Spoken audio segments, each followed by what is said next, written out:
Good afternoon, friends and neighbors. Welcome to the December episode of the Paulding Pulse. Can you believe it? The year has just about come and gone. But folks, before we bring it to a close, December is jam-packed with activities between both city of Hiram, city of Dallas, Paulding County. So we just got a lot to share with you today. Got a special interview also I think you're going to enjoy with our commission chairman, Mr. Dave Carmichael.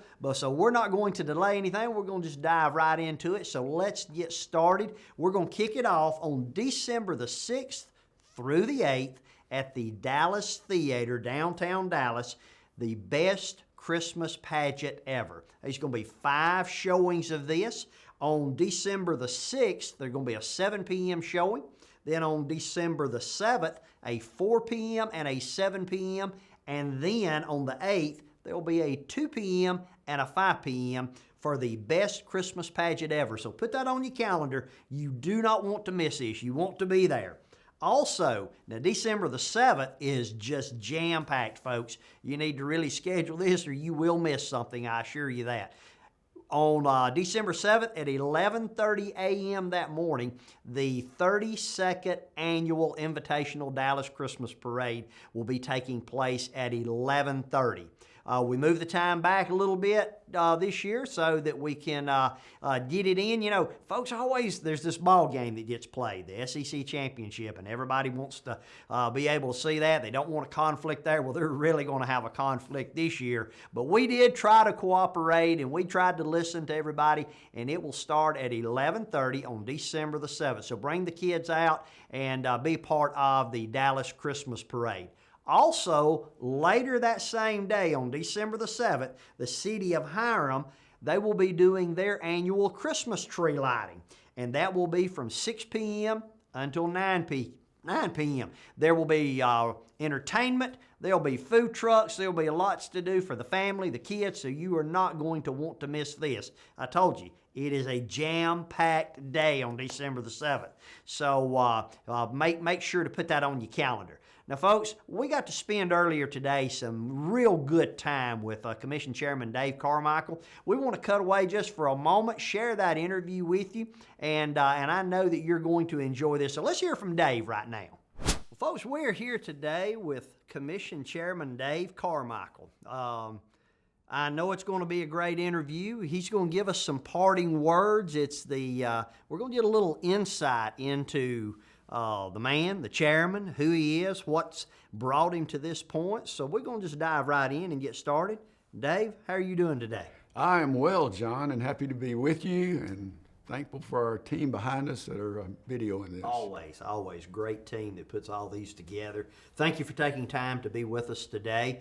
We're going to just jump right into it and let everybody get to know Dave Carmichael. So if you could, tell us a little bit about your journey, what has led you here to this position as chairman, your time in the military, as a Marine, any other professional careers that you may have had, but what has got us to this?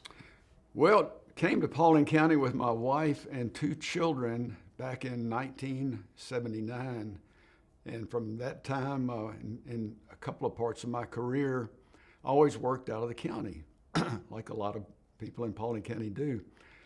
So that's what got me interested in serving. Really, it was the different organizations that I worked for at Hartsfield Airport, downtown Atlanta, at Charlie Brown Airfield, and I can expand on those. But the main reason that I wanted to get involved is to serve and not just be another citizen. And the other thing I would say is about the Marine Corps is was in the Marine Corps. I was in ROTC at college, and we would meet up every Thursday afternoon and get information and get the latest information. And on a certain day in the spring, across the place where we were standing in formation, there were 3 individuals that took the American flag and put gasoline on it and set it on fire. And at that time, I committed to not just stay in the Navy ROTC, but to expand out into I call it expanding into the Marine Corps. and serving in the Marine Corps. Vietnam was well underway at that time, so I was also committing to probably go to Vietnam. So when did you join the Marine Corps? In 1973. And you served for how long? A total of 30 years, only 6 of it was active duty, meaning 7 days a week. The rest was reserve, and most of that was at Dobbins Air Force Base. And during the active duty part is when I was selected to be a pilot and to go through the pilot training down in Pensacola, Florida. And so my 6 years of active duty, and also about 20 of the reserves was in aviation.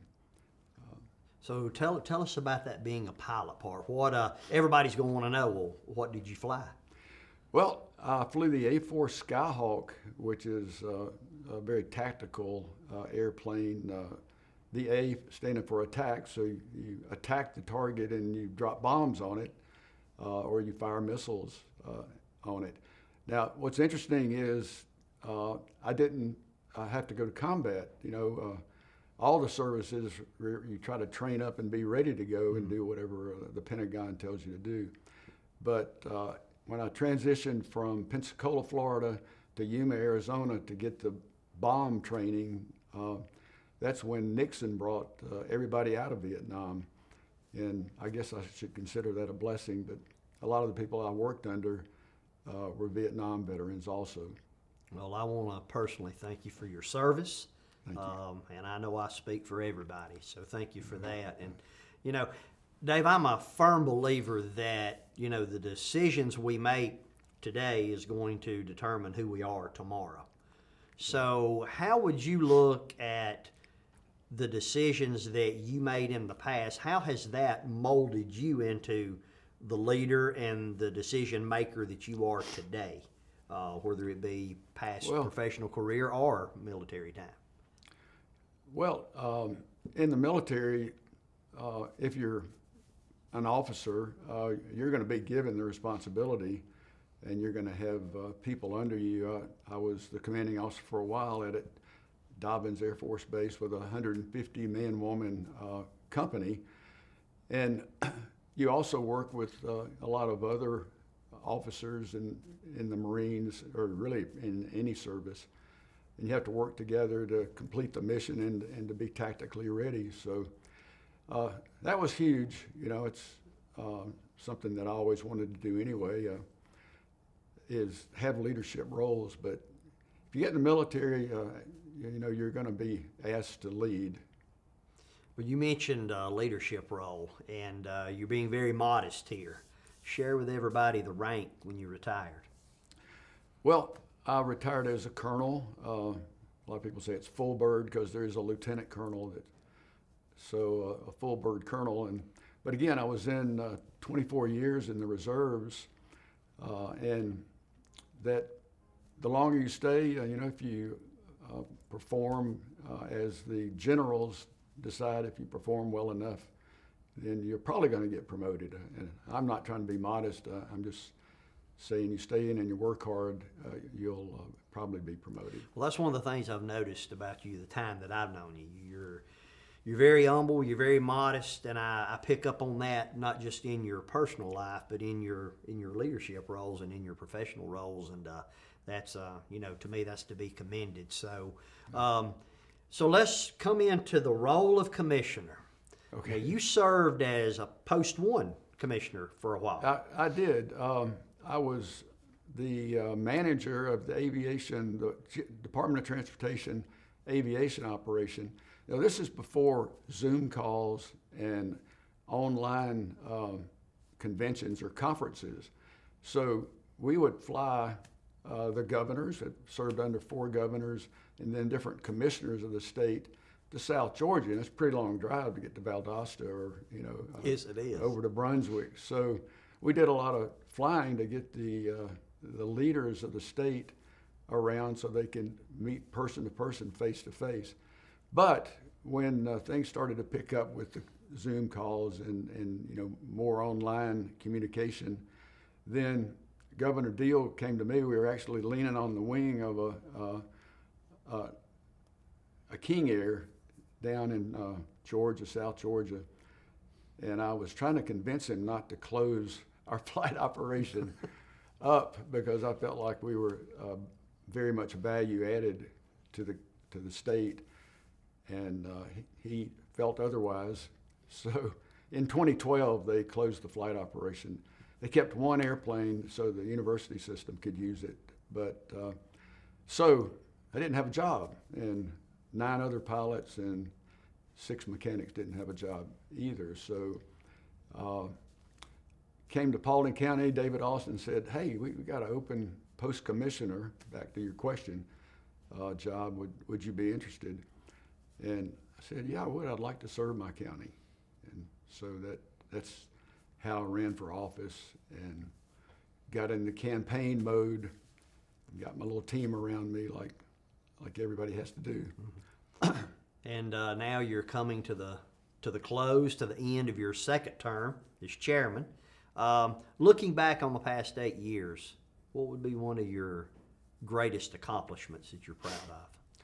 Well, I kind of came in on the tail end of Wellstar being developed. In fact, I wasn't the chairman then, but I was able to kind of tie things together there at the end of Wellstar. And then sitting here in this room we're in right now with Costco, both the family that was selling the land, the Cox family, and the Costco representative, and really kind of trying to convince the Cox family that Paulding County was where they needed to be.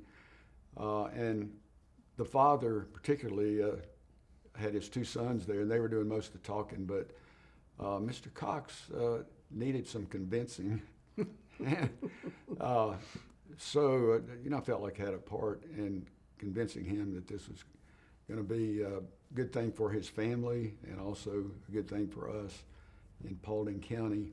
And so Costco, I think it brings in $5 million in tax, which is just, we work always, I think everybody runs as, hey, we need to increase commercial revenue instead of it all being residential revenue. So that's something that everybody seems to run on, and so I was glad that Costco, and I remember like yesterday when we cut the ribbon out there and kind of gave the blessings to Costco to be in this county. And everybody in this room probably goes there, and it's always crowded. They always have these big buggies where they're selling. Take all your money. Yeah, yeah, yeah. I may have gotten off track there. No, not at all, not at all.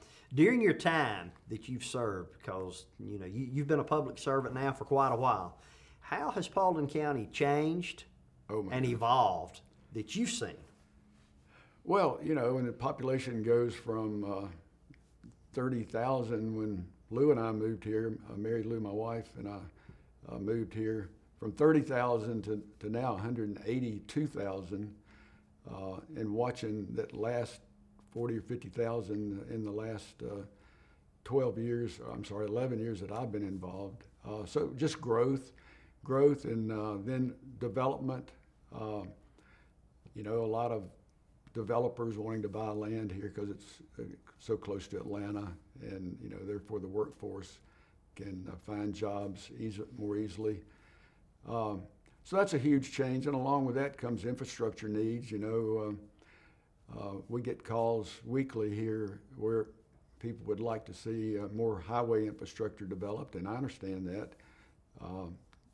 Just about any time of day now, you go out there. You've lived in Paulding County, you and Kelly, for a while, and unless maybe you go at midnight, the roads are you're ready for traffic. Pretty crowded. Yeah. So infrastructure, whether it's sewer to communities that need to have sewer implementation in our system, or the highway infrastructure, those are biggies. As this journey comes to a close and you turn the page to the next chapter, what are you going to miss most about being here? The interaction with the staff and the department heads. Also, the people that take more interest to give phone calls or to come by and talk, and hopefully a lot of them will have ideas. I've always, I think, focused as far as a team effort on the ideas of others. And honestly, the ideas I usually hear from others may be better than I ever thought of. So it was true in the military. It's true today that somebody wants to meet with me or meet with one of the other commissioners. We want to hear what, I mean, obviously if you need another lane, you grade it and you asphalt it and you stripe it, and then maybe you've got that deceleration lane or that turn lane, or even better if you got a roundabout to slow traffic down, because traffic lights, a lot more accidents occur around traffic lights. Very true. Yeah.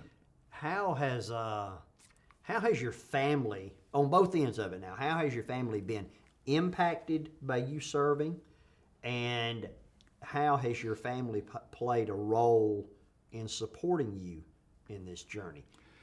Well, you know what? It just hit me right now, but it didn't just hit me right now. I've thought about this multiple times. My children are like age 26 to 44. So when I was campaigning, you know, a lot of people that were of voting age had come over to my house or had done something at church. So they knew me through my children. So where I'm going with that is my children got me elected because all their friends could vote. But that did play a part, John. But since they were a little bit older, when Governor Deal said, "Hey, you're going to close down the flight operation," I said, "All right, well, what am I going to do?" They were already starting their families, and so they just spent time with us like usual. All my kids live in the Paulding County area except for Tara, the oldest, and so it's taken away some time. But my wife's a good cook, and they always come over on Sunday and play volleyball or cornhole, or there's always something going on at the Carmichael house. Good times. Good times, yes. Just again, the time that I've known you, and I think as people are getting to see you here, they see that you're a man of value. How are your values, how have they shaped you and your decisions, and how have you maintained that high level of value your entire career? I think for all of us that goes a lot back to how we were raised, and so my parents were conservative and valued service to your community, your county, or as far as high up as you want to go. My dad was superintendent of schools, and he was raised on a tobacco farm, so he knew hard work, and he instilled that in his children. And then the military so much involves teamwork. And, if you don't work together to accomplish the mission is not going to get accomplished. Right. And so that teamwork factor, and then just how I was raised. Well, let's get to the fun part. How do you plan to spend retirement? Oh, that's easy, John. Got to make up for a little lost time with my bride, and I've got 16 grandchildren. Now, 2 of them live in Alaska, but all the rest of them are nearby. So, there are a lot of sporting activities that I've had to miss some, for various activities of the county. It's definitely just time with family, to answer your question. We also are blessed to live on a small farm, and a couple of the grandchildren are old enough to drive a tractor, or getting some labor help there. I'm gonna put them to work, yeah. So that's I can't think of anything else other than spend time with family, do some traveling. That's great, and I definitely hope you get to do all of those things and more. So January 1 comes, and Commissioner Carmichael is riding off into the sunset of retirement. What advice would you give the incoming chairman? Well, that's a great question. You've got to use your people, and you've got to kind of give them a vision that you have, and then let them use their expertise in whatever the department is, whether it's highways like our Paulding DOT or community development or whichever department it is, public information that's actually filming this for us, and then turn them loose to utilize the skills that they have, and let them make you look good. That'll be an easy job, I'm certain. So, what would you want your legacy to be for Dave Carmichael if you had to sum this up? What do you hope you're remembered most? I'll give you an example because 3-4 years ago, it came to mind that the boards of the county don't always work together. I'm talking about the Board of Education, the Chamber of Commerce, the two cities, City Council, even development homeowners boards can come to the board meetings, and we try to do these every 3 months. I just call it the joint boards meeting,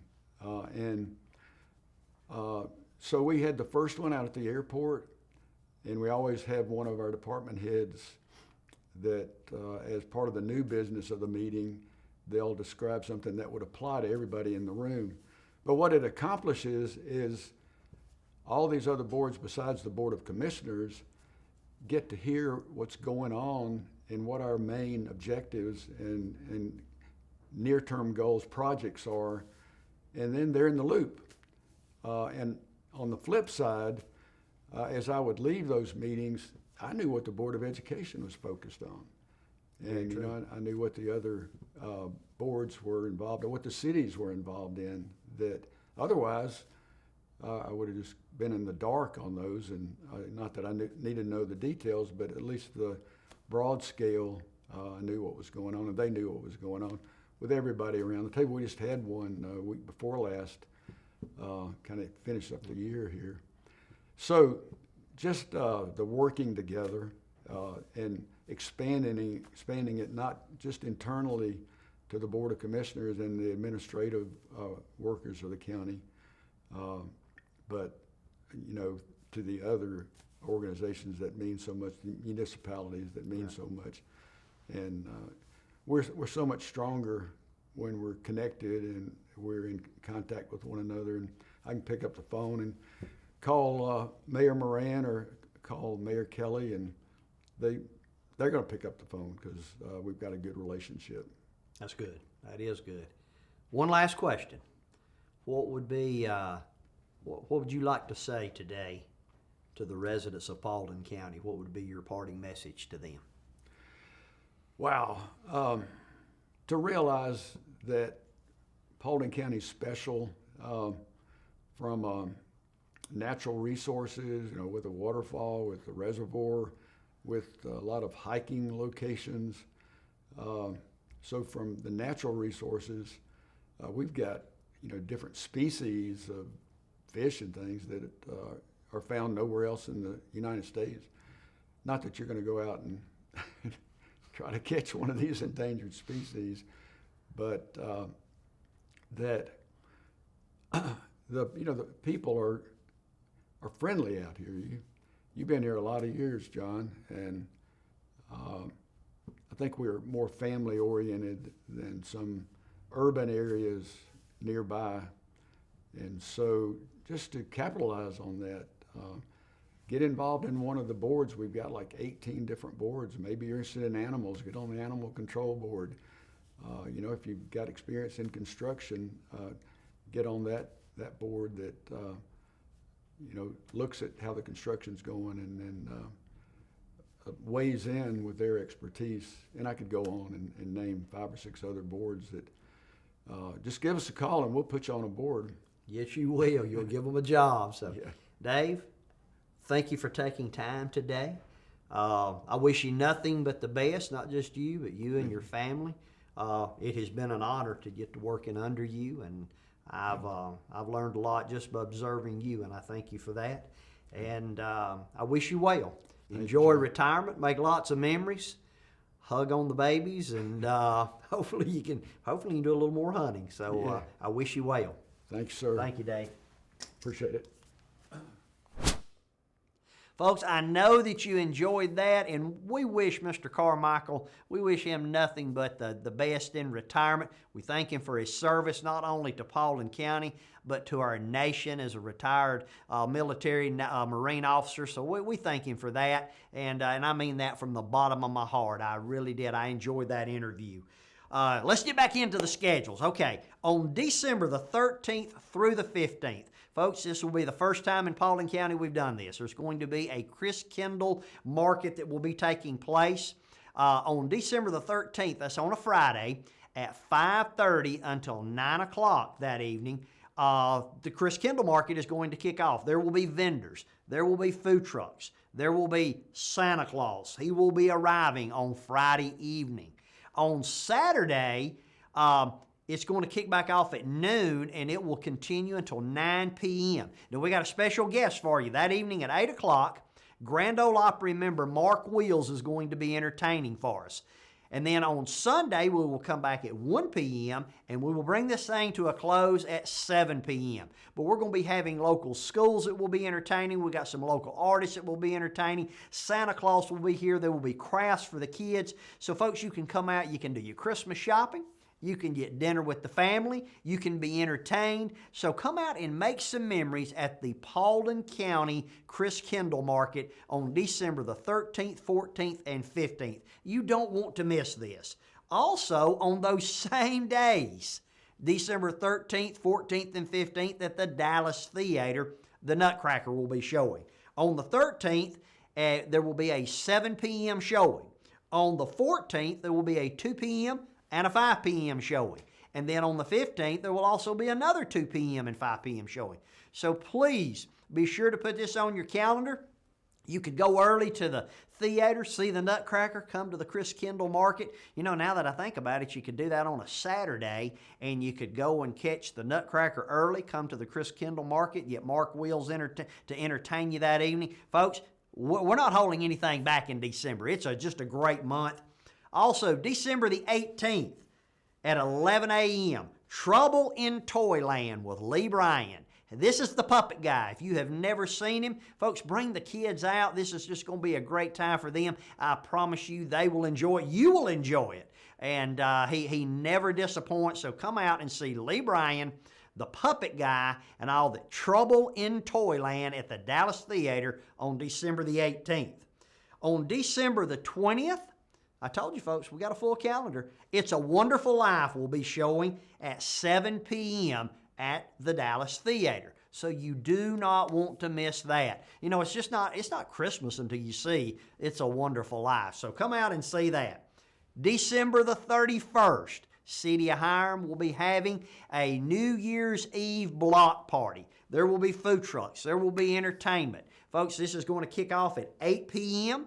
It'll be at Gray's Mill Park at 76 Seaboard Drive, and it will continue until midnight. I believe they're going to have fireworks at 9 p.m. and then a grand finale of them at midnight. So bring the new year in, bring your families into the City of Hiram, and just celebrate with all of us as we close out 2024 and welcome 2025. I know it's going to be a great year for all of us. And folks, I could not close without mentioning that we are a Toys for Tots drop-off donation center here at the Watson Government Complex, 240 Constitution Boulevard, Dallas, Georgia, 30132.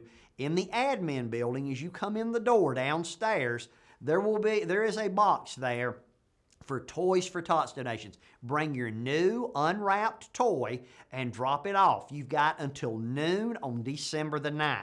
All the toys that have been collected at that time, they will then be distributed out, and we appreciate the Marine Corps for all that they do in Toys for Tots. We appreciate all that you do. So, folks, you've been gracious up to this point. We just ask that, you just continue to remember these and to help those out. Now, folks, I told you, there is tons going on, and you don't want to miss this. So I know you're probably going to want to pause and rewind to make sure you capture all of this. But mark it on your calendar. Come and see us. Be part of it. If you see us out and about, give us a shout. Let us know that you're watching the Paulding Pulse. Continue to tell your friends about it. And folks, we want to wish each and every one of you a very Merry Christmas, a joyous holiday, a Happy New Year. Love on your family. Let them know you appreciate them. Make some wonderful, wonderful memories. And folks, we will see you back here at the Pulse of the Action in 2025. Thank you.